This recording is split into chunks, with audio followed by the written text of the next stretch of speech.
नमस्कार, एक बार फिर से आपका स्वागत है न्यूज नेशन सम्मेलन राजस्थान मिशन 2030 में मरुभूमि जैसलमेर राजस्थान में हम मौजूद हैं। आप सभी का जोरदार तालियों के साथ स्वागत। और अब हम इस कॉन्क्लेव के उस हिस्से में आप पहुंचे हैं जो हिस्सा बेहद अहम है। आधी आबादी महिलाएं। गहलोत सरकार ने महिलाओं के लिए क्या कुछ कामकाज किए हैं, मिशन 2030 के लिए सुझाव वो मांग रहे हैं। हमारे साथ दो वरिष्ठ महिला नेता भी मौजूद हैं कांग्रेस से, उनसे भी पूछेंगे कि उनके पास क्या कुछ सुझाव आए हैं जनता के बीच से। मिशन 2030 के लिए क्या कुछ चाहते हैं उस विजन डॉक्यूमेंट में महिलाओं के लिए होना, और मौजूदा योजनाओं से कितनी खुश हैं, क्या कुछ हो गया है और क्या कुछ होना अभी बाकी है। और इसी मुद्दे पर, आधी आबादी के रिप्रेजेंटेशन के मुद्दे पर बातचीत करने के लिए हमारे साथ सुनीता भाटी जी हैं, वरिष्ठ कांग्रेस नेता हैं, मेंबर हैं police accountability committee PSC state level की। जोरदार स्वागत आपका तालियों के साथ करेगी जनता। और अंजना मेघवाल जी हैं हमारे साथ, वरिष्ठ कांग्रेस नेता हैं, सदस्य हैं महिला आयोग राजस्थान से और प्रदेश कांग्रेस कमेटी की महासचिव भी हैं। चलिए, तो सबसे पहले सुनीता भाटी जी, आपसे शुरुआत करते हैं सेशन की। अभी अगर हम देखें पिछले 5 साल के गहलोत सरकार के कामकाज को, आधी आबादी के लिए किस तरह का कामकाज हुआ है, कौन सी वो योजनाएं हैं जो आपको लगता है महिलाओं के दिल में घर कर गई? देखिए, आधी आबादी यानी नारी, अगर हम मानव जीवन की सभ्यता संस्कृति, इसका जो भी शुरुआत है, जन्मदात्री है, नारी है। और नारी आदि काल से लेकर के वर्तमान तक नारी का हमेशा भारतीय संस्कृति में मान और सम्मान रहा है। और वर्तमान सरकार में प्रदेश के जो मुखिया हैं, उन्होंने वर्तमान कार्यकाल में भी और इनके पहले कार्यकाल में महिलाओं को मान सम्मान देने के लिए, उनके जीवन स्तर को ऊंचा उठाने के लिए बहुत सारी योजनाएं दी। पहले जच्चा बच्चा से संबंधित ले लीजिए कि नारी का जो नया जीवन होता है, जब प्रेगनेंसी टाइम में उसकी जब प्रेगनेंसी होती है, उसको हॉस्पिटल लाने ले जाने के लिए फ्री ऑफ कॉस्ट व्हीकल ऊपर कराया जाता है जी। उसको खाने पीने के लिए सामान दिया जा रहा है, उसको नगद राशि दी जा रही है। और पूरे 9 महीने तक लगातार उसका छोटे गांव से लेकर के कस्बे और शहर तक उसका रेगुलर चेकअप होता है। आंगनवाड़ी में महिलाओं को, हमारी बच्चियों के लिए उनकी हेल्थ से संबंधित जो भी समस्याएं हैं, उनके लिए आशा सहयोगिनी, सहायिका वगैरह, ये गांव गांव घर घर जाकर के उनको अपने हेल्थ के बारे में उनको जागरूक करना, उन्हें बताना। उसके बाद में उनकी शिक्षा के लिए पहली क्लास से लेकर के 12वीं तक हमारी बच्चियों को पढ़ने के लिए फीस माफ है, उनको ड्रेस, स्कूल की ड्रेस दी जा रही है, उनको किताबें दी जा रही है। तो एक नारी के सर्वांगीण विकास के लिए सबसे पहली जो जरूरत है वो उसका शिक्षित होना है। अगर शिक्षित होगी हमारी बच्ची, तो वो सफल गृहिणी के रूप में अपना कार्यक्रम आगे अंजाम दे सकेगी। चलिए, शिक्षा और सेहत, ये 2 मोर्चों पर गहलोत सरकार ने क्या कुछ किया, ये हमें सुनीता जी ने बताया। और उस बात को आगे बढ़ाती हैं अंजना जी। शिक्षा सेहत मिली, लेकिन आज भी महिलाओं को रोजगार में समान अवसर के लिए एक लड़ाई लड़नी पड़ती है। पहले घर परिवार के अंदर लड़ाई लड़नी पड़ती है कि मुझे चूल्हा चौके के साथ ही भले पर काम करने दो, फिर उसके बाद वहां जाकर दफ्तर में समान अवसर पाने के लिए लड़ाई लड़नी पड़ती है। तो महिलाओं को खुद के पैरों पर खड़ा करने के लिए क्या कुछ योजनाएं गहलोत सरकार की हैं जो आपको लगता है जिनसे फायदा हुआ है, खासतौर से युवा लड़कियों को? आधी आबादी के विकास के लिए, आगे बढ़ाने के लिए, सिर्फ महिला सशक्तिकरण के लिए सब तरह का सशक्तिकरण होना आवश्यक है जी। आर्थिक, सांस्कृतिक, सामाजिक, राजनीतिक, शैक्षणिक, ये सब एक पहलू है जिससे कि आधी आबादी का सशक्तिकरण हो सकता है। क्योंकि जैसा कि भारत पुरुष प्रधान देश रहा है और बहुत गैप है। अगर अपन कहें कि किसी भी चीज को लेके कहें, तो अगर यूं कहें 90-10 का गैप है तो भी गलत नहीं होगा।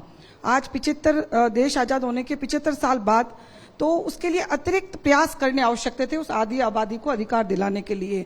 हमें गर्व है कि माननीय मुख्यमंत्री अशोक गहलोत साहब द्वारा, जो कांग्रेस की सरकार थी, उन्होंने महिलाओं के लिए जो किया है, जो निर्णय लिए उनको सशक्तिकरण के लिए, शायद वो देश आजाद होने के 75 साल के काम एक तरफ और उनके 5 साल के काम एक तरफ हैं। अगर अपन बात करें, जो स्मार्टफोन की बात करें, जो योजना, मतलब ये एक उनका सेल्फ कॉन्फिडेंस बूस्टअप होगा कि दुनिया में क्या हो रहा है। उस गांव डाणी की महिला को 1 करोड़ 20 लाख महिलाओं को और बालिकाओं को मोबाइल के माध्यम से जोड़ना, यानी विश्व कहाँ पहुंच गया है, जैसलमेर कहाँ है, बाड़मेर कहाँ है, तो ये उससे उसको ये गैप खत्म होगा कि अगर वहां की बेटी ये कर सकती है तो हम भी कर सकते हैं, और उसमें सब तरह का सशक्तिकरण होगा। साथ ही साथ अगर अपन आधी आबादी की बात करें, जो 50% किराया किया गया कि सरकारी में, ये बहुत अच्छी पहल है कि महिलाओं के लिए एक सोचने के लिए कि नहीं हमें तवज्जो मिल रही है, हम क्यों कॉलेज नहीं जाएं, हम क्यों जॉब पे नहीं जाएं, हम कहीं भी जा सकते हैं। और इसी तरह जो अगर मैं कहूँ महंगाई राहत कैंप है, अगर वो एक तरफ से कहें महिलाओं को के लिए सशक्तिकरण का, उससे अच्छा कोई उपाय नहीं हो सकता। जहां केंद्र की सरकार के महंगाई के विरोध करते करते जब थक गए या कहीं या वो बहरी गूंगी हो गई, तब जो गहलोत सरकार के द्वारा, मैं तो कहूँ ये आधी आबादी को तोहफा है। अगर परिवार में कोई बीमार होता है, क्योंकि पुरुष प्रधान समाज है, तो वो परिवार बिखर जाता है, वो इलाज नहीं करा पाते हैं। अगर हस्बैंड दुर्घटना हो जाती है या कोई ऐसे बीमारी से कुछ हो जाता है, तो यानी बहुत बुरी उस परिवार की स्थिति होती है, दोस्त रिश्तेदार सब दूर हो जाते हैं। तो मैं कहूँ यह महंगाई राहत कैंप के माध्यम से जो 2 स्कीम्स चली है, उससे आधी आबादी को 100% फायदा है। चाहे वो चिरंजीवी 25 लाख का योजना हो, चाहे वो 10 लाख दुर्घटना बीमा हो, चाहे जहां ग्रामीण महिलाएं जो नरेगा के माध्यम से अपने परिवार को आर्थिक संबल प्रदान करती है, वहां 120 दिन करना हो, अन्य जहां कहने के लिए कि अच्छा खिलाना चाहिए, लेकिन आज जो महंगाई है उसमें जो अन्नपूर्णा पैकेज के माध्यम से 1 करोड़ से ज्यादा जो पैकेज दिए जा रहे हैं माननीय मुख्यमंत्री जी के द्वारा, ये एक स्वतः ही महिला सशक्तिकरण को आगे बढ़ा रहा है। बिल्कुल सुनीता जी, इसी बात को जिस तरह से बताया कि स्मार्टफोन आज के युवा वर्ग को किस तरह से बेटर ट्रांसपोर्टेशन, दुनिया से जोड़ना तकनीक के माध्यम से, कुछ पेंशन की योजना जो है, जो खासतौर से उन महिलाओं को मिलती है जिनके पति इस दुनिया में नहीं रहे हैं या वो अकेली हैं, उनसे जो संबल राशि मिलती है, उससे कितना लाभ हुआ? खासतौर से हम शहरी महिलाओं की बात छोड़ दें, जो ज्यादा पढ़ी लिखी और ज्यादा नॉलेजेबल, अगर उस लिहाज से एक्सपोजर उनका ज्यादा होता है, गांव की वो महिला जो शायद उतनी संबल नहीं है, उतनी कॉन्फिडेंट नहीं है, तो उसके लिए राशि कितनी लाभप्रद साबित हुई? देखिए, बिल्कुल आपने सटीक सवाल पूछा है कि महिलाओं को पेंशन से क्या लाभ हुआ है। तो बिल्कुल सही बात है, शहर की महिलाओं को लिए शहर की जो जरूरतें होती है उसमें वो 1000 या 700 का आंकड़ा बहुत कम लगता है, लेकिन गांव में सुदूर ढाणी में बैठी हुई महिलाओं को जो वृद्धावस्था पेंशन मिल रही है और विधवा पेंशन मिल रही है, उनसे अपने जीवन यापन के लिए छोटी छोटी जरूरतें होती है। एक नानी दादी के मन में, उस विधवा महिला के मन में एक इच्छा होती है कि उसकी कोई बेटी नाती पोती कोई आया है, उसे कुछ देना है, उसकी पॉकेट में होगा तो वो निकाल के उसको दे देगी। तो ये चीजें छोटे छोटे जो फैसले लिए गए हैं वास्तव में सराहनीय है। और मैं आपको, आप यहाँ बैठे हुए हैं इस मरुधरा भूमि पर, मतलब आप इसके इतिहास को देखिए कि इस मरुभूमि ने कहाँ से शुरुआत की और आज इस आधुनिकता की दौड़ में हम कहाँ पहुंच गई हैं। ये जो कमजोर कलाइयां हैं जो चूड़ियों के साथ रहती है, आप एक कल्पना कीजिए कि वो 15 से 20 किलोमीटर जाकर के सिर पे पानी का घड़ा लेकर के आती थी और आर्थिक रोजगार करने के लिए वो नरेगा में भी मजदूरी कर रही है, घर का चूल्हा चौका भी संभाल रही है। लेकिन खुशी और तसल्ली है कि आज हमारे इस जिले की बेटियां डॉक्टर बन के बीच कैंडी में इलाज भी कर रही है एज ए डॉक्टर। वो इन्हीं मजबूत हाथों से, इन्हीं मजबूत कलाइयों से ही वो फाइटर जेट प्लेन भी उड़ा रही है। बिल्कुल, वो फौज में भी है। यानी नारी, कहा गया है कि नारी कोमल है, कमजोर नहीं। शक्ति का नाम नारी है। जग को जीवन देने वाली मौत भी तुझसे हारी है। तो नारी तो मैं हमेशा से कहती आई हूँ, वो कभी अबला हो ही नहीं सकती, वो जन्म से ही सबला है। ठीक है, हमारे देखने की, सोचने समझने की नीयत में कुछ हमें बदलाव लाने होंगे। अगर इस आधी आबादी को आप जिस सशक्तिकरण के साथ और जिस मंच पर देखना चाहते हो, मैं इसमें कुछ अलग विचार रखती हूँ। ये आंकड़ों का जो मक्कड़ जाल है ये अलग चीज है, लेकिन अगर हमें हकीकत रूप में नारी को सशक्त बनाना है, उसको संबल देना है, तो उसको जब तक हम आर्थिक रूप से स्वरोजगार से नहीं जोड़ेंगे, इस मरुधरा में ऐसे मोती हैं, ऐसे हमारे पास तरासे हुए ऐसे हीरे हैं, उनको हम गांव में ढाणी में बैठ करके रोजगार दें। सुथार हैं, कुम्हार हैं, हमारी महिलाएं हाथ के काम में बहुत इंटेलिजेंट है, बहुत उनके हाथों में हुनर है, उस हुनर को तराशने की जरूरत है। तो इंदिरा गांधी स्मार्टफोन योजना का जिक्र आप कर रही थी अंजना जी, आपने बताया कि स्मार्टफोन्स ने 40 लाख, अगर मैं गलत नहीं हूं, 40 लाख लाभार्थी महिलाओं को इंदिरा गांधी स्मार्टफोन योजना के तहत स्मार्टफोन दिए जाने हैं। तो उससे आपको क्या लगा कि जिन महिलाओं को ये फोन मिले, भी आपकी बातचीत हुई होगी, कितना फायदा हो रहा है उससे? इससे जैसे कि बालिकाओं और महिलाओं दोनों को दिए जा रहे हैं, 9 से 12 तक पढ़ रही उन बच्चियों को और महिलाओं को, इससे उनको मैंने जैसे कि पूर्व में भी कहा कि उनको पता चलेगा कि उनके लिए कि स्कीम्स क्या चल रही है। विशेषकर ऐसे जो जिले हैं जहां महिलाओं को पता भी नहीं चलता उनके लिए कौन सी योजना आई है, खत्म हो जाती है। तो ये जो सशक्तिकरण के लिए ये कहें कि इससे काफी स्पीड अप अगर महिलाओं को फायदा होगा हर चीज की जानकारी का।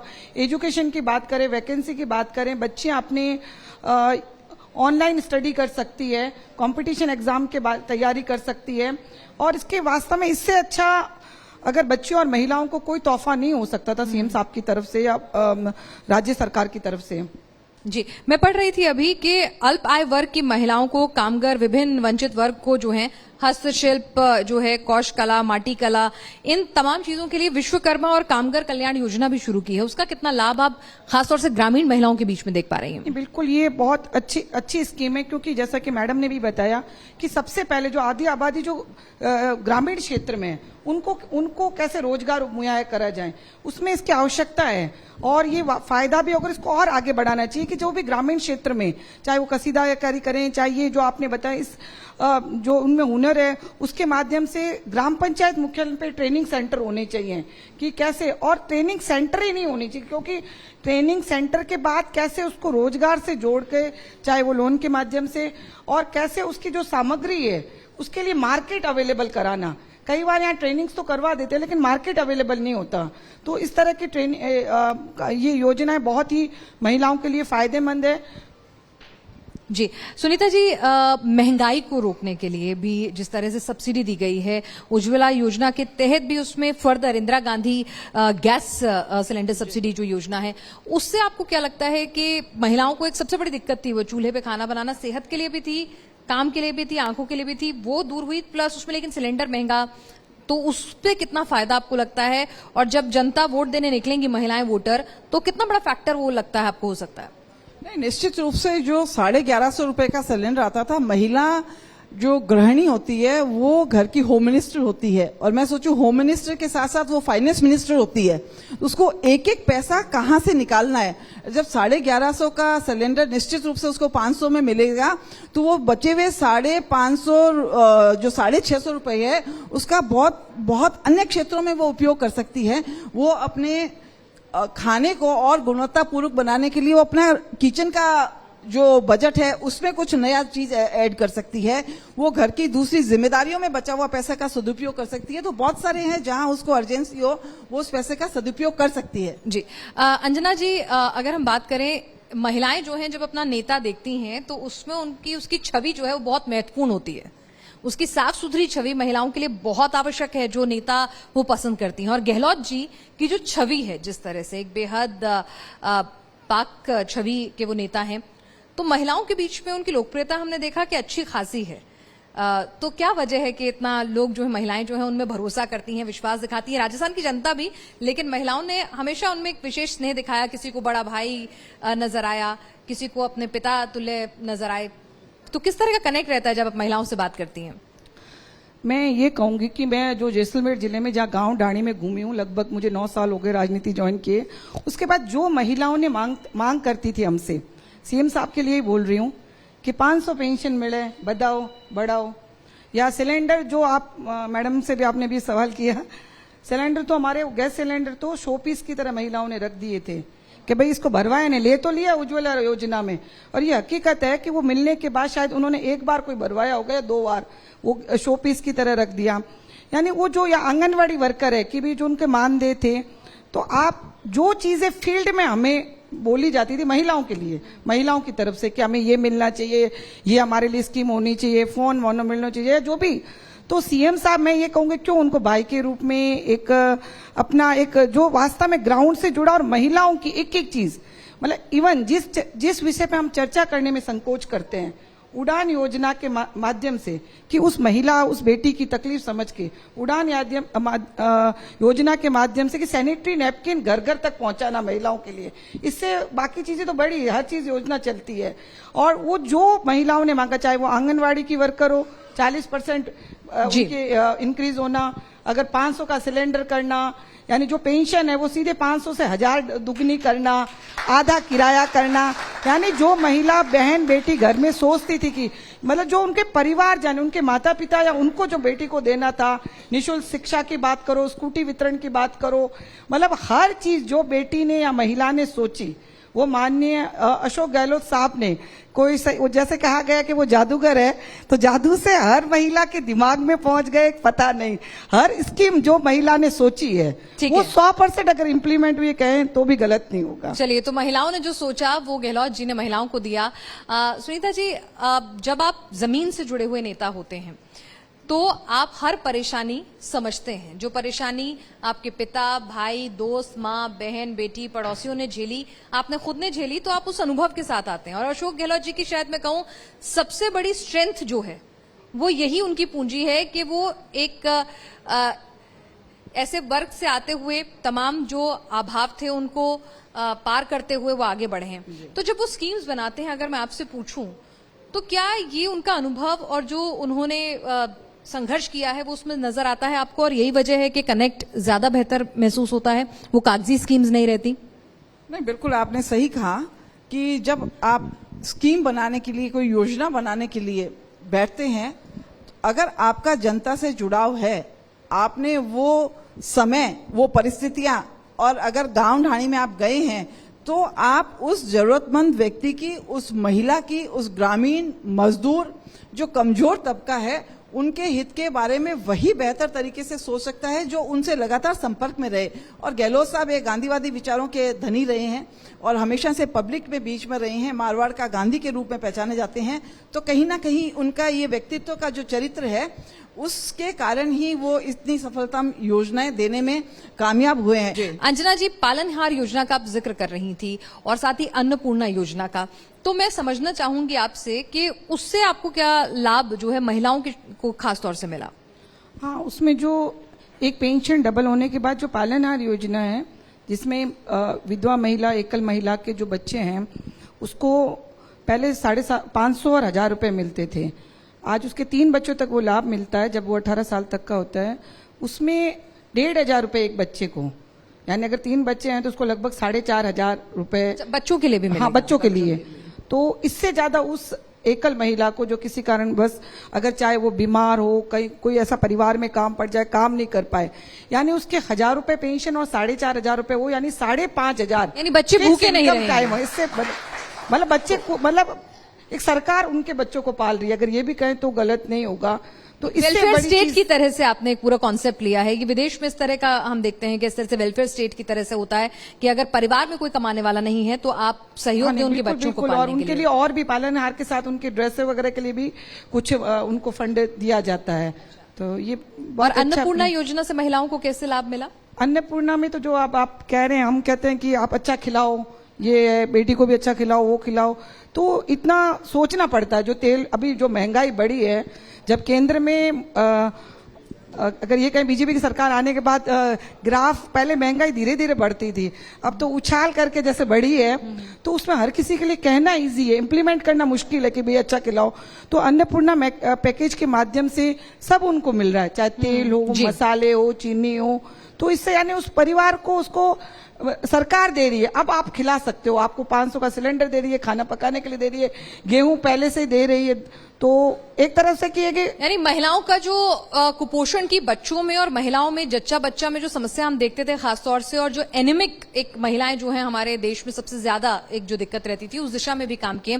सुनीता जी, अभी हमने टूरिज्म इंडस्ट्री के लोगों से बातचीत की तो उन्होंने बहुत तारीफ की अशोक गहलोत सरकार की योजना की कि उन्होंने महिलाओं को कारखानों तक लाने की बजाय इस तरह की स्कीम्स लॉन्च की हैं, कॉटेज इंडस्ट्री के माध्यम से, एनजीओज के माध्यम से, कि आप अपने घर में ही रहिए, क्योंकि हर परिवार जो है, हर सोच जो है वो अलाउ नहीं करती है कि महिला बाहर जाए, और डिस्टेंस बहुत ज्यादा है, आबादी कम है, डिस्टेंस बहुत ज्यादा है। तो तमाम चीजों को देखते हुए कि आपके घर में ही बनाओ, हम आपको चीजें मुहैया कराएंगे हैंडीक्राफ्ट की या क्लोथिंग की, और उससे महिलाओं की भागीदारी भी बढ़ी है और इजाफा भी हुआ है। तो उसको आप किस तरह से इंटरप्रेट करेंगी?